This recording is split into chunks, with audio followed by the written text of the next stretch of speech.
Você já sentiu que algo em suas relações não faz sentido? Que se aproxima de alguém, mas acaba se afastando sem entender por quê? Ou que carrega um medo de abandono que parece maior do que qualquer situação atual?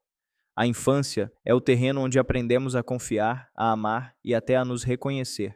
O que vivemos no colo dos pais ou cuidadores não fica apenas no passado, permanece em nossas formas de amar, de reagir, de fugir ou de nos aproximar. Na psicanálise, nada que é vivido na infância se perde, se transforma, reaparece, se disfarça. A infância é o palco inicial da vida psíquica. É nela que aprendemos as primeiras lições de afeto, confiança e pertencimento. Freud dizia que a criança é o pai do homem, no sentido de que o adulto carrega em si as marcas das vivências infantis, muitas vezes de forma inconsciente. Esse peso invisível se manifesta de modos sutis.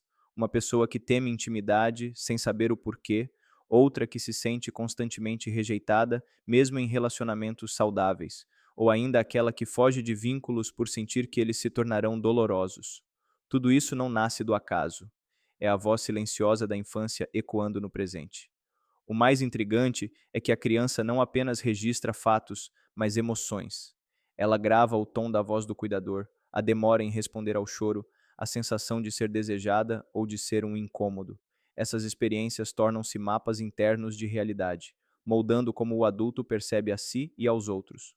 Portanto, a infância nunca fica no passado. Ela se reencena silenciosamente a cada relação. Winnicott nos apresenta o conceito de mãe suficientemente boa. Ele não fala em perfeição, até porque a perfeição é impossível e até indesejável, mas sim em um cuidador capaz de oferecer constância, acolhimento e responsividade. Quando esse ambiente falha de maneira grave ou repetida, a criança perde a confiança básica no mundo.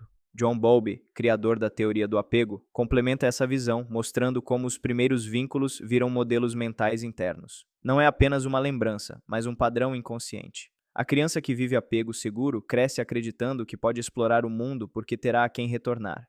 Já a criança ansiosa aprende que o amor é incerto e, por isso, passa a temer constantemente o abandono. A evitante, por outro lado, conclui que pedir proximidade é inútil e que deve depender apenas de si. Na clínica, vemos essas matrizes reproduzidas em adultos: amores possessivos, frieza emocional, dificuldade de confiar ou de entregar-se. A relação com os pais não é apenas um capítulo da vida, é a linguagem afetiva em que a pessoa aprendeu a escrever todas as suas histórias. Negligência não se restringe à ausência de comida, de roupas ou de teto. Muitas vezes, a forma mais devastadora de negligência é a emocional. Uma criança pode estar cercada de brinquedos e de conforto material, mas se sua alegria não é compartilhada, seu medo não é acolhido, suas perguntas não são ouvidas, há negligência. Esse vazio simbólico ensina à criança que ela não é importante, que seus sentimentos não têm valor. A negligência emocional pode assumir formas sutis: o olhar distante de um pai que nunca escuta de fato, a mãe presente no corpo, mas ausente no afeto, sempre ocupada, o cuidador que desmerece as emoções da criança, chamando-a de fraca, chorona ou dramatizadora. Esse tipo de negligência é devastador porque mina o fundamento da identidade, a percepção de ser visto. Ser reconhecido é existir, e quando não há reconhecimento, a criança cresce com um buraco narcísico, uma ferida no próprio ser.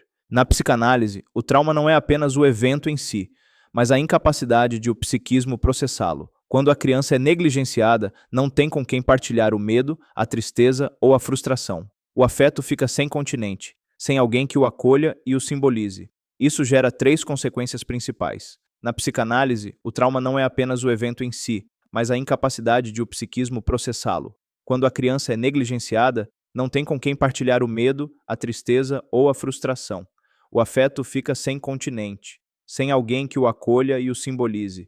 Isso gera três consequências principais: regulação emocional prejudicada. A criança não aprende a lidar com seus estados internos. Na vida adulta, pode explodir de raiva diante de pequenas frustrações ou, ao contrário, engolir sentimentos até adoecer. Modelos internos negativos. A negligência gera crenças inconscientes como: não sou digno de amor. Não adianta pedir ajuda. Se eu mostrar quem sou, serei rejeitado. Compulsão à repetição. Freud observou que o inconsciente tenta reviver a cena dolorosa, como se buscasse reescrevê-la. Assim, adultos negligenciados buscam, sem perceber, relações em que serão novamente ignorados ou rejeitados. O trauma da negligência, portanto, não é apenas memória, é um roteiro inconsciente que se infiltra em cada relacionamento futuro. O adulto que carrega marcas de negligência muitas vezes não percebe a origem de seus padrões. Ele apenas sente que algo não funciona em seus relacionamentos. Apego ansioso, medo constante de abandono, necessidade de validação, ansiedade quando o outro demora a responder. Apego evitante, rejeição de intimidade, autossuficiência forçada, medo de depender. Oscilações emocionais, raiva desproporcional diante de situações pequenas, fruto de feridas infantis ainda abertas. Escolha inconsciente de parceiros, repetição de padrões. Homens ou mulheres que reproduzem a frieza dos pais. A frase-chave aqui é: não amamos quem queremos. Amamos segundo a gramática afetiva aprendida na infância. Isso significa que nossas relações amorosas não são apenas escolhas racionais, mas ecoam antigos padrões emocionais. Na clínica psicanalítica, vemos como essas feridas se revelam. Mariana, 32 anos. Sempre encerra relações cedo, com medo de ser rejeitada. A negligência da infância ensinou que a intimidade é perigosa. Rafael, 40 anos. Oscila entre dependência extrema e frieza. Seu passado de pais ausentes o faz buscar amor e rejeitá-lo ao mesmo tempo. Esses exemplos mostram a força da transferência. O paciente projeta no parceiro, no amigo ou até no terapeuta sentimentos originados nos pais. A raiva contra a demora do terapeuta, por exemplo, é na verdade raiva contra os atrasos emocionais da infância. Apesar da profundidade dessas marcas, a psicanálise acredita que existe possibilidade de elaboração. Terapia psicanalítica oferece um espaço de revivência. O paciente transfere para o analista os antigos padrões e, dessa vez, encontra uma resposta diferente. Relações reparadoras. Novos vínculos podem ensinar, pouco a pouco, que o amor pode ser seguro e constante. Nomeação do trauma. Dar palavras ao indizível. A dor, quando narrada, deixa de ser apenas corpo e se transforma em linguagem, o que abre caminho para a elaboração. Resiliência. Alguns adultos transformam a dor em sensibilidade, empatia e força, mostrando que o trauma não define o destino de forma absoluta. No fundo, falar sobre negligência não é apenas apontar erros dos pais, é compreender a complexa herança emocional que todos carregamos. Somos herdeiros de histórias que não escolhemos, mas autores de capítulos que ainda podemos escrever. Essa frase sintetiza a visão psicanalítica. Não somos livres do passado, mas podemos recriá-lo em novas formas de viver.